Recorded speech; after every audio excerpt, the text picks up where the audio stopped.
trời vẫn sáng trắng, tôi tìm em ở đâu?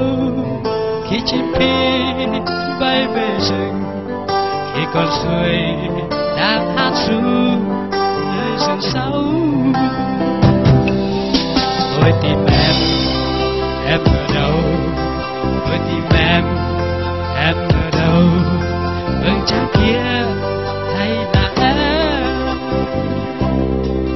Hãy thắp sáng lên con đồi, hãy thắp sáng cả con đồi, cho ta mãi bên nhau.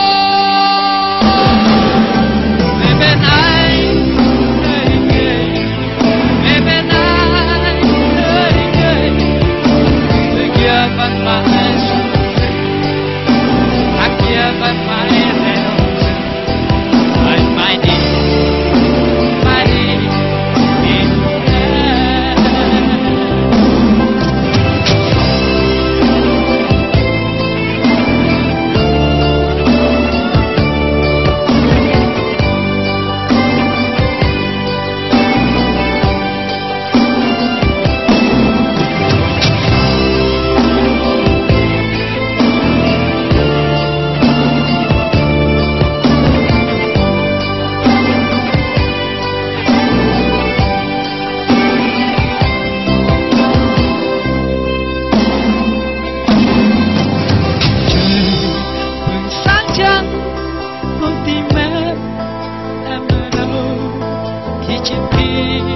Bay về rừng khi con suối đang hát ru.